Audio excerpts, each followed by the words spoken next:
here since we're all here. And so, Olivia, I know you had a chance to get with some different people and do some community things. And how did you have success this week?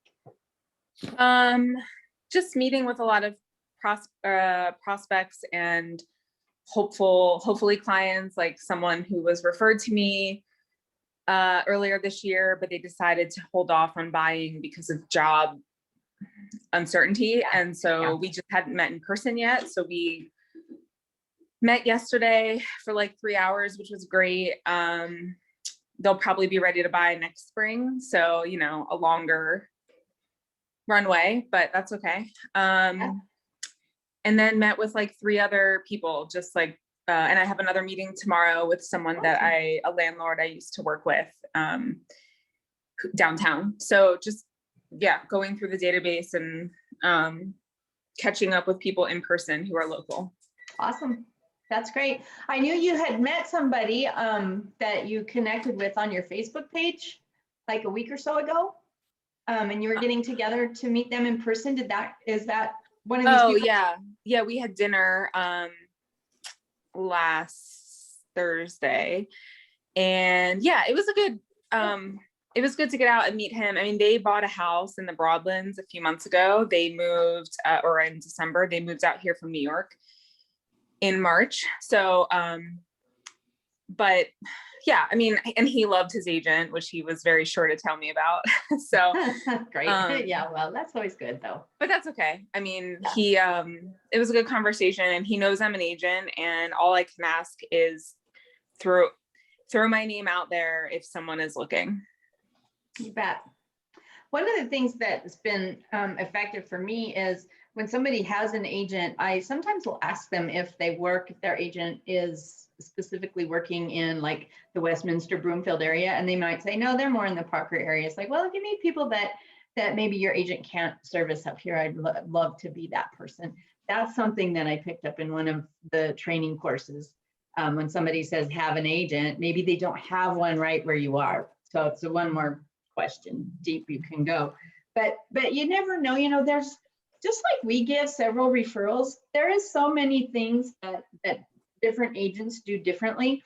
And you know, from like when we talked about DISC, you might have somebody that you want to refer or that somebody wants to refer, and they might be looking for a, not to be discriminatory in any way, but sometimes people are looking for male or female agents. They really do sometimes want that.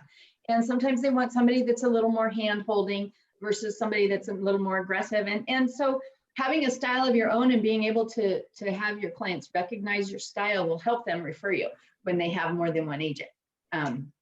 Just like we have more than one inspector, we have more than one title company, we have a lot of different resources, and that doesn't mean that we're not going to be able to give different people different referrals. So those are my thoughts on that.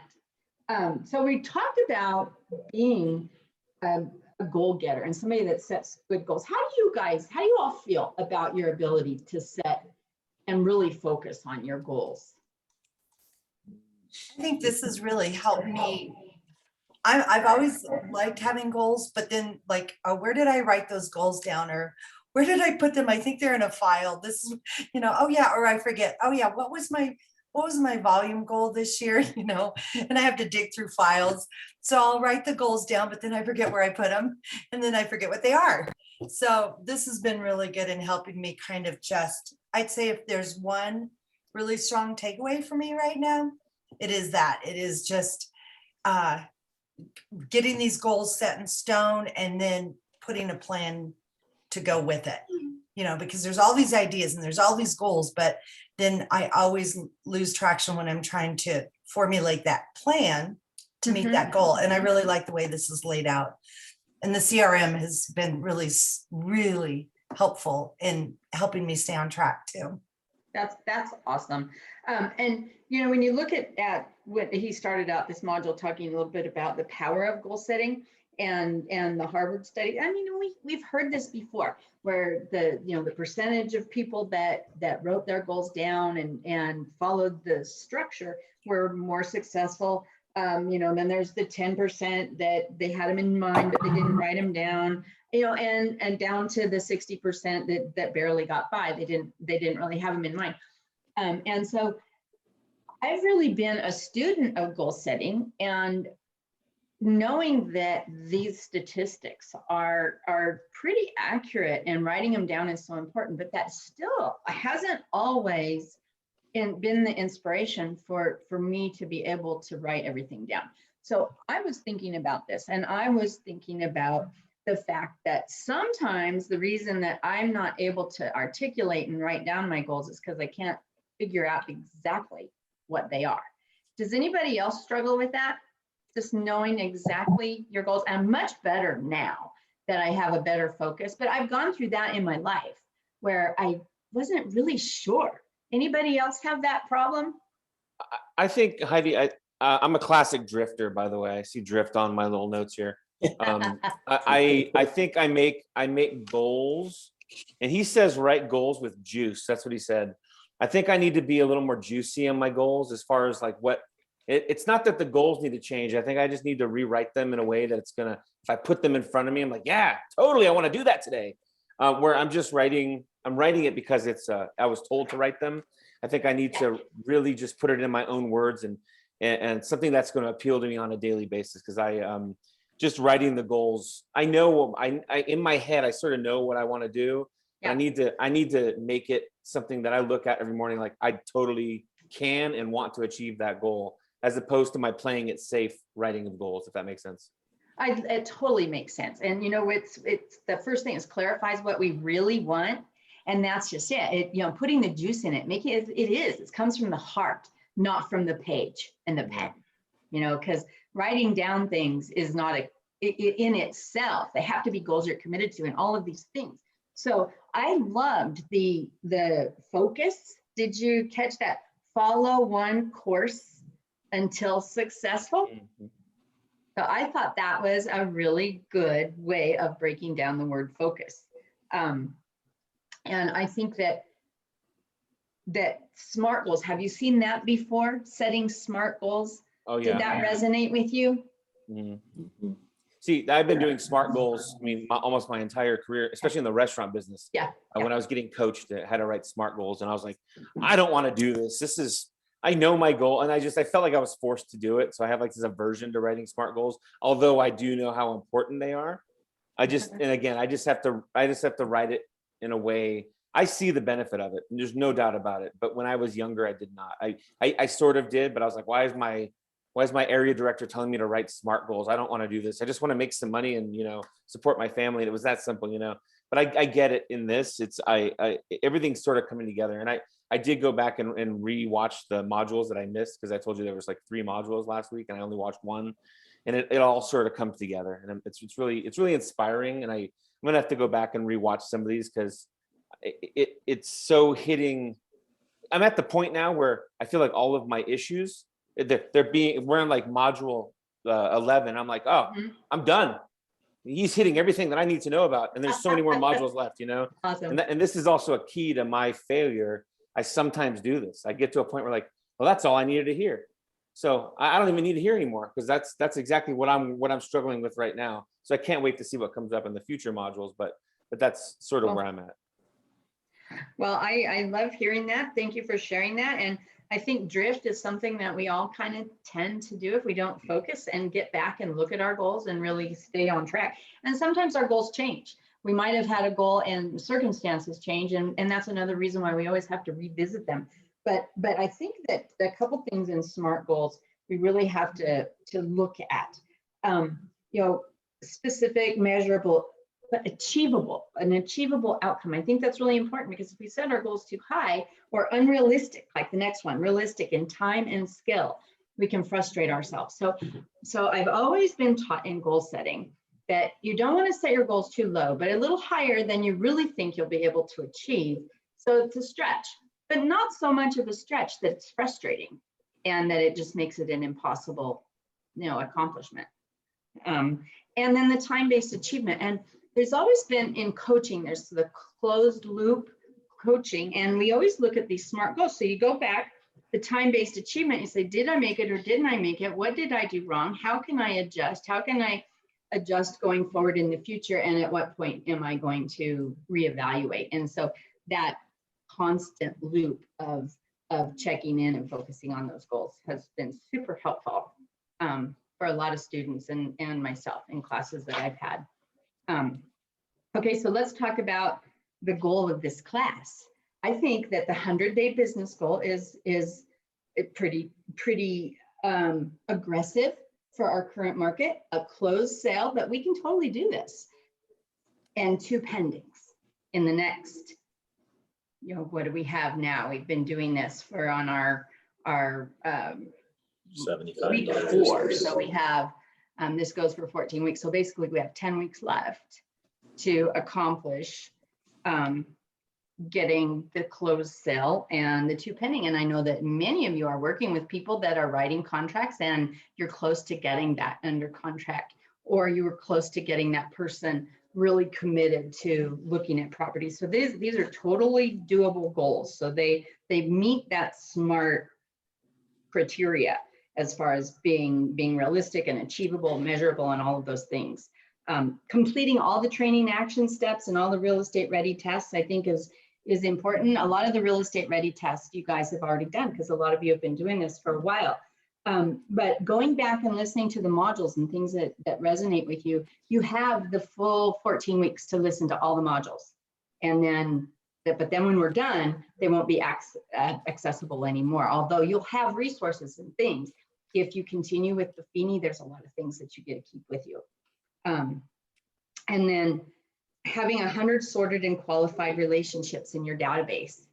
That's amazing. So if you do that, the 100 sorted and qualified relationships, and you're marketing to them using the system that we have here with the monthly mail out and then the pop buys and the email, then you are touching them enough to remind them that you're in real estate often enough. All the training courses tell you that you've got to continue to remind them. I think it's 16 days we have for Mindshare. So we have to continue to remind people. But if you look at the average numbers, and if you say you're going to have 1 closing or 1 referral for every 12 people in your database, and if you have 100 sorted and qualified people, and even 1 for every 10 would give you 10 closings. And so when you do the math, the average closing is what? About $11,000, somewhere around in there. And so when you do the math, the numbers really work to support some of the financial goals you have. So having the 100 sorted and qualified people in your database is huge. And that's something that I continue to work on as well, because sorted and qualified is the main thing. And they might go run off and marry a realtor, and then you have to requalify them, that happens. Or their family member becomes an agent, and suddenly you're doing that. We did a pop by one time, and we found the house was listed by somebody else. And he said, please don't take us off your list, because this was my college friend and I don't think he's going to make it.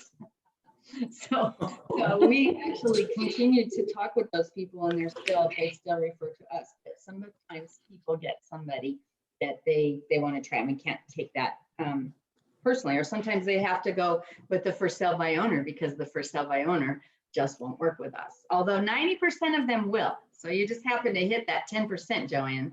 That just stinks. But so you've got your next 3 months. Did everybody get your e-report out, or is that on your to-do list right now?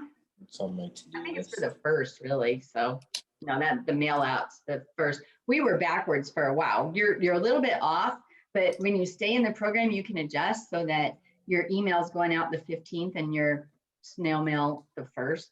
But I thought it was a good one this month. The piece that they had, the 12 months of pop buys. So in your activities, that's a lot of pop buys this week to do. I think it's 7 this week, 7 pop buys this week. Have you had some successes with pop buys in the last couple weeks? I haven't done them, Okay. Well, but I that's have them in good. my car. I finally put them together. So I'm hoping this afternoon I'm going to go out and drop off a few. Well, I can't wait to hear about your successes, because that is where we usually get the most business, is when we're doing our pop buys. That's where we get the Yeah. most referrals, face to face with people. I hope you do too. What about the mayor campaign. How are you doing with that? Doing good with that. I Good. picked up two leads from it the other day, Awesome. so I'm hoping that will go somewhere. And Irene Conley, and then also a Lee Morphew. So we'll see. Has anybody had anybody give them any negative feedback versus when they're asking if they have a person they refer? I had three responses of, oh, I already have a realtor that I refer, but thanks for Okay. asking. Or, oh, their card's over on the wall over there, you know. So I had a Yeah, few but that's really not negative though, shutdowns, right? you know. Yeah, I it mean, wasn't negative. It was just, yeah. you know what I mean? They were pretty much shutting me down before I could get going. So But Yeah. anyway, you know, it is But, what it you know, is. then But there's if those you don't people- ask, you don't receive, right? So Who was it that said the person had their card on their fridge for so long, but didn't call that person because they never called them? right. That's So, true. So yeah. I'll push back. It was a guy that runs the counter at a Napa Auto in Erie.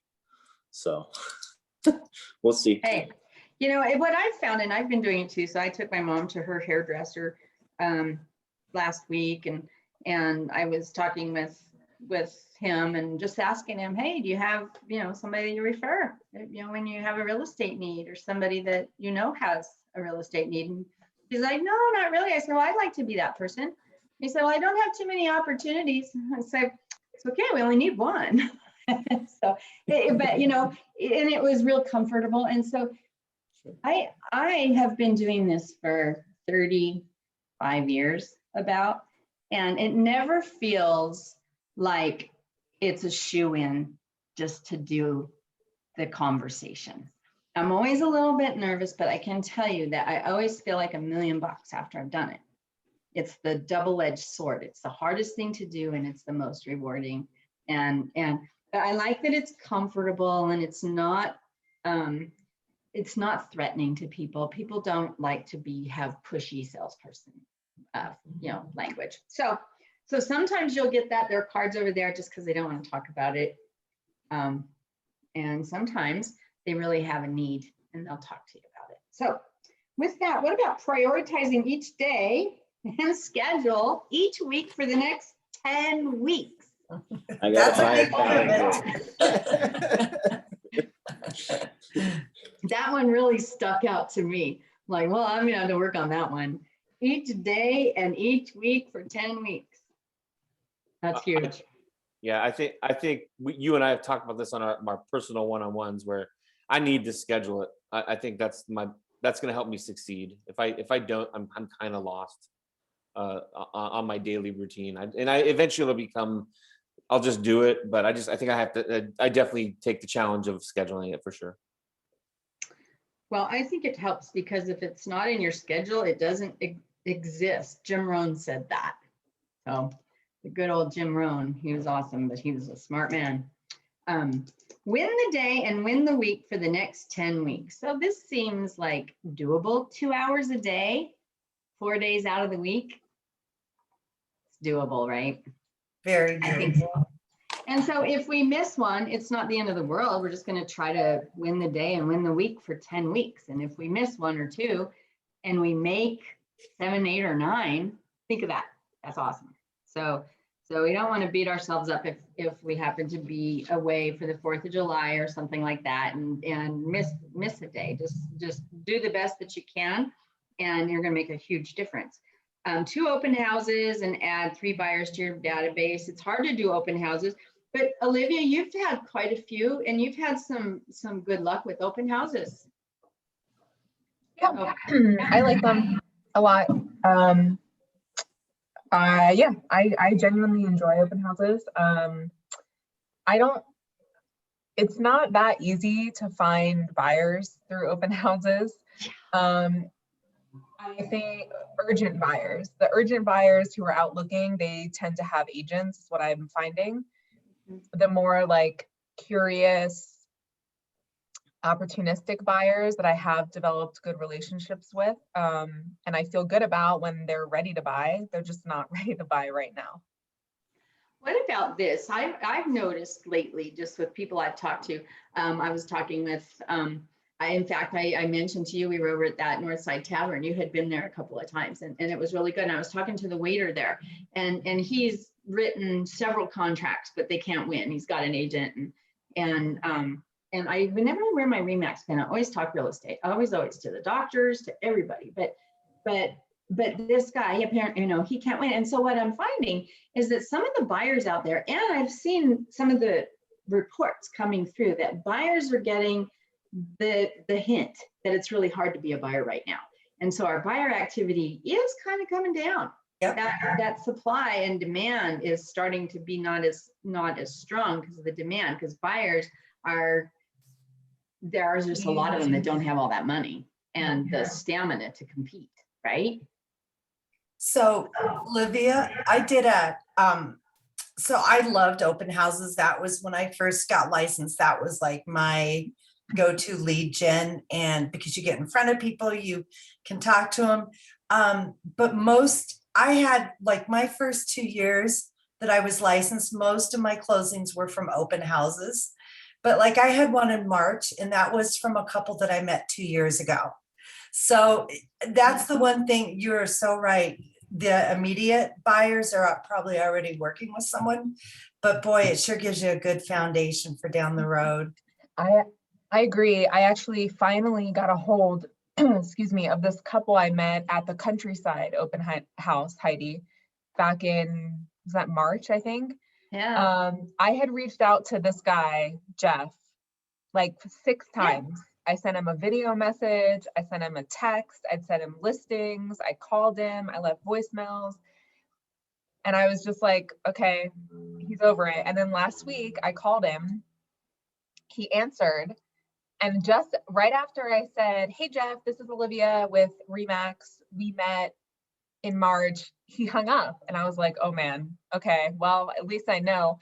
He calls me back like 2 minutes later and he's like, oh, I'm sorry, I don't get great service in my house. And I said, well, I'm used to people hanging up on me. It's okay. And he was laughing so hard. He's like, oh man, I wish we'd gotten in touch. He's like, we just signed another year lease because we were feeling so discouraged. And I'm like, I freaking called you like 6 times, dude. But yeah, but a year from now when they're ready to buy, with your hopefully. light touches.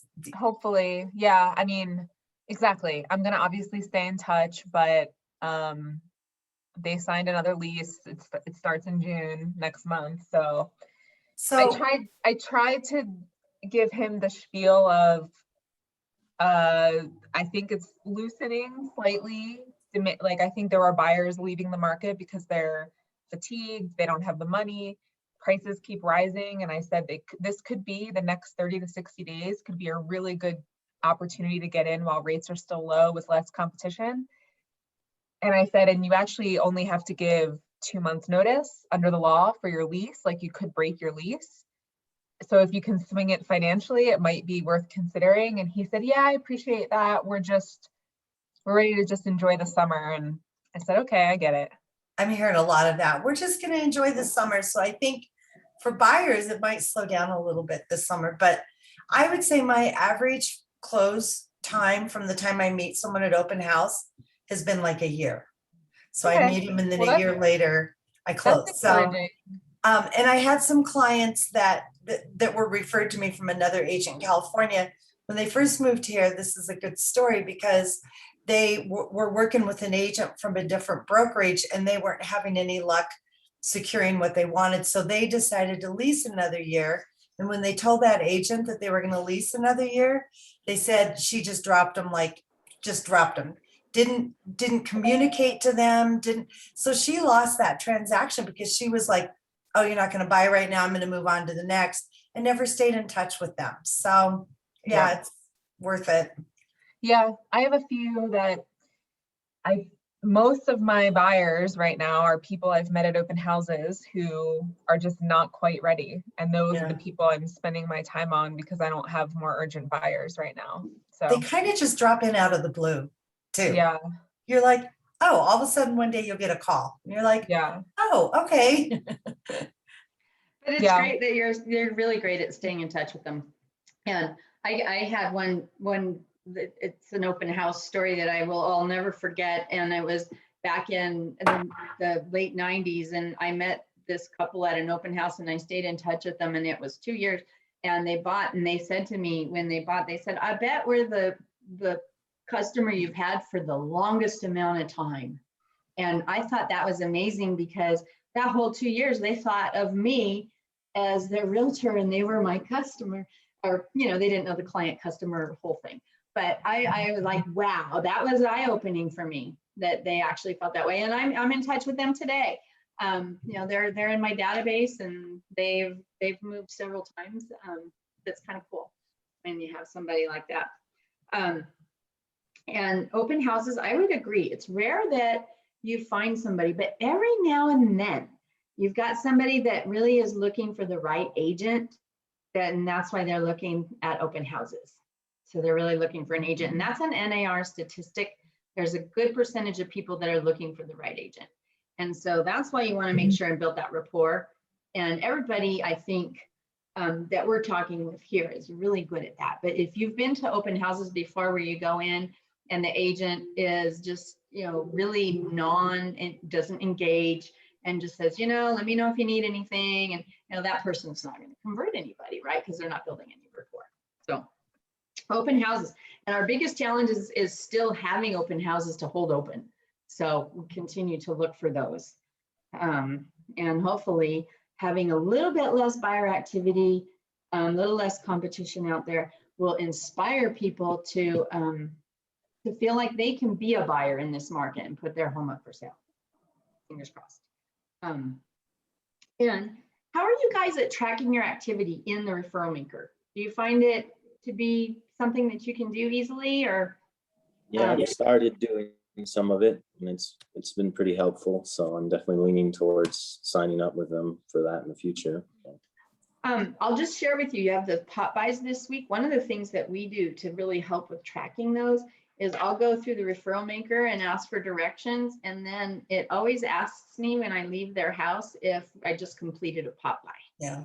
And so then it's through there. And if you make your calls and you use that too, it tracks it as well. So that's kind of one way of making sure that you get it in there. That's one of my weaknesses. I get really busy. And if you don't put all your contacts in there, then it doesn't know you did them.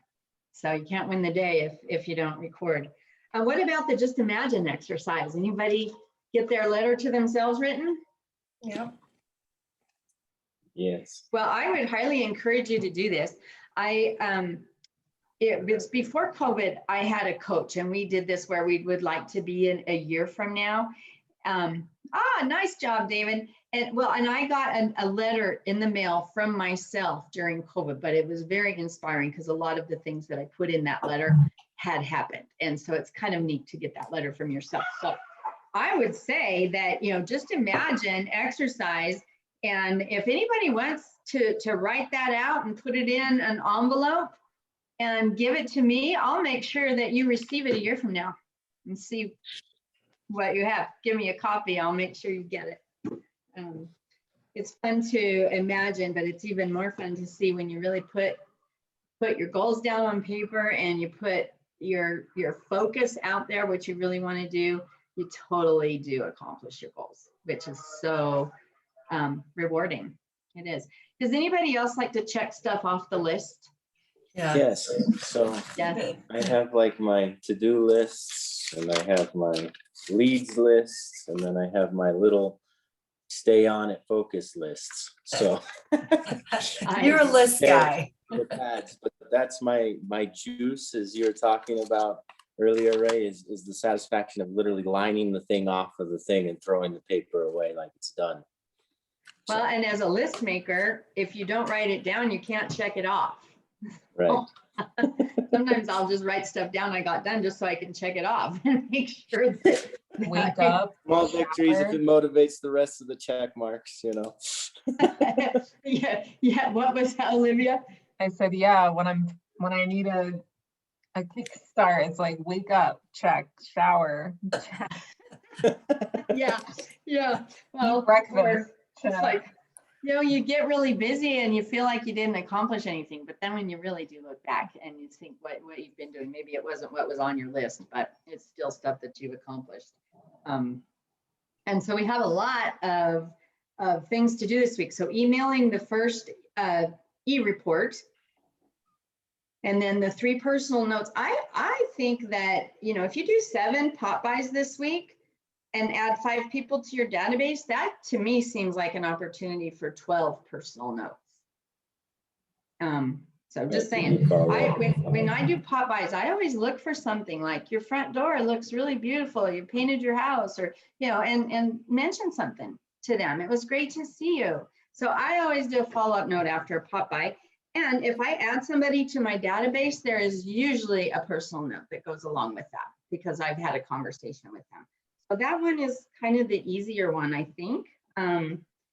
If you just remember to do the personal note, then, and I have been doing a lot more of them as I've been in 100 days with you guys and doing this. And I actually am getting some good feedback. I had a text the other day that was thanking me for the note. Like a note to thank you for the note. Yeah, I got one of There you those go. yesterday. Yeah. Nice. Has anybody sent out a video to your database? No, I am not. No, but I think I'm gonna do that next week. What are you gonna say?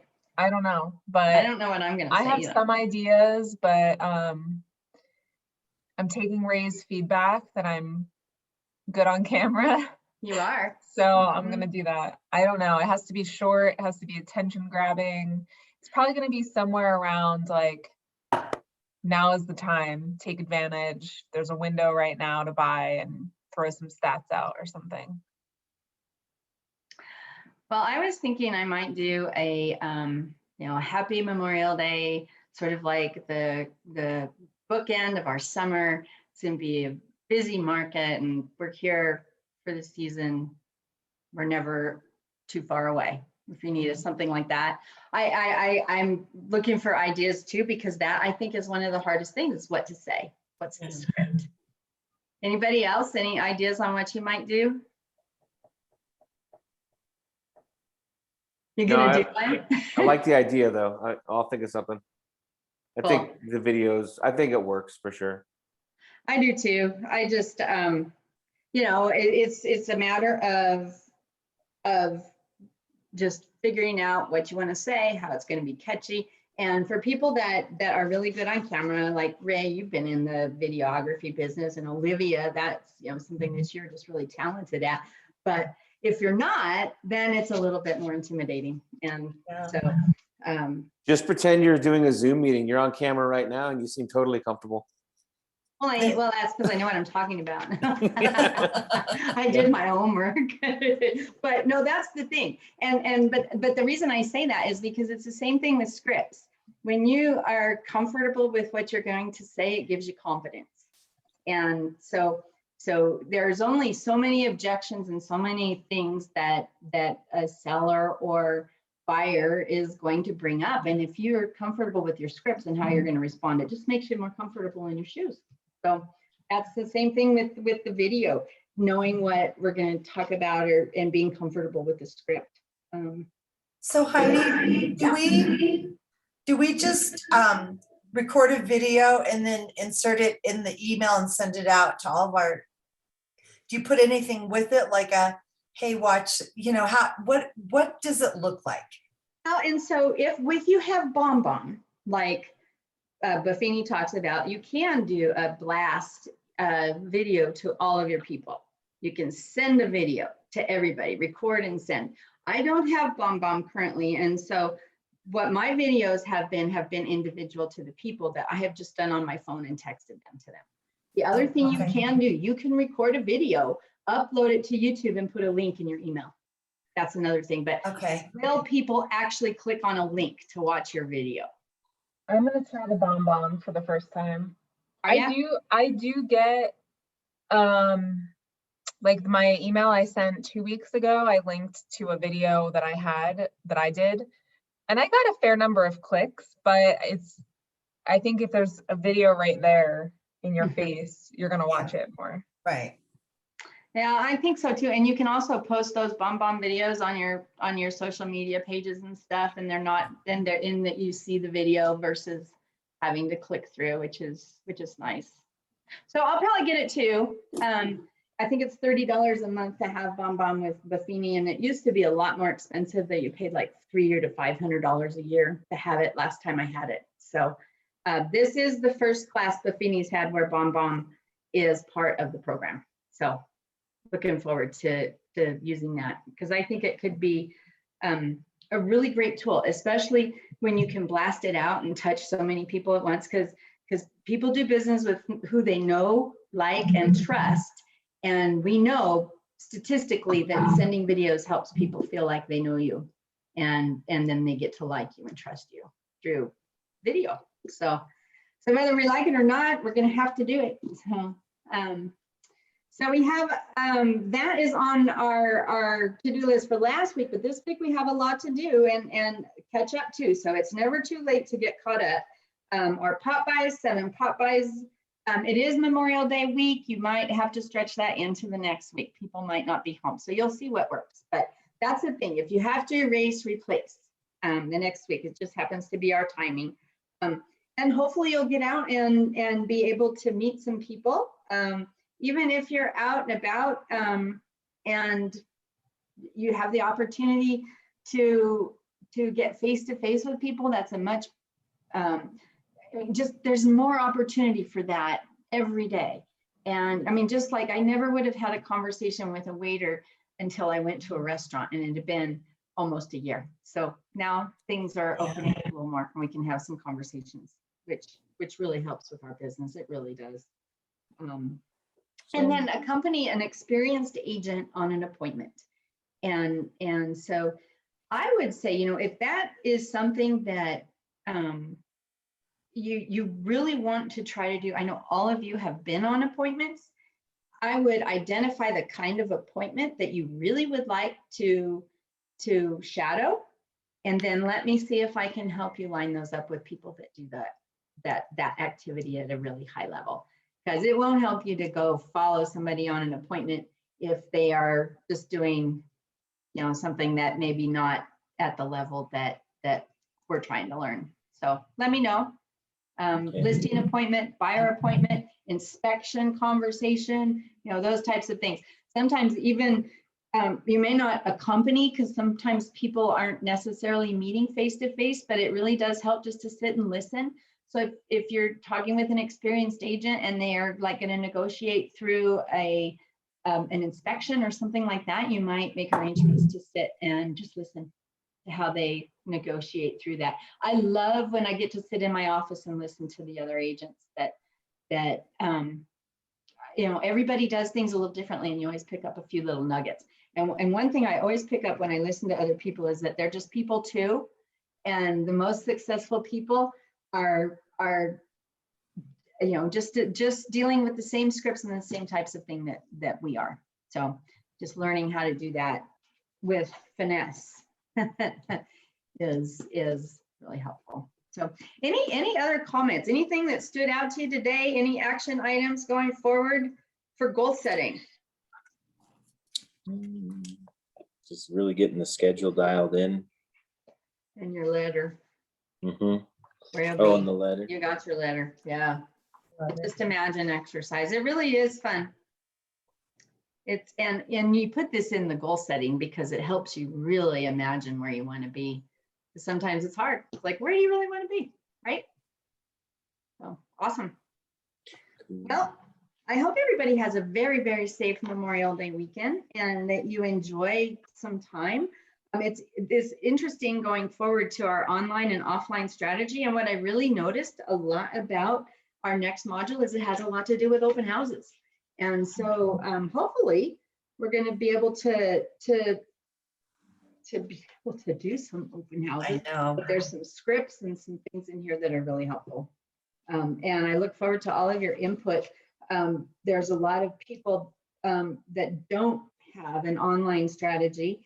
And then there are people like Olivia and, you know, who does have a really good online presence. So next week, we'll talk a little bit more about that too.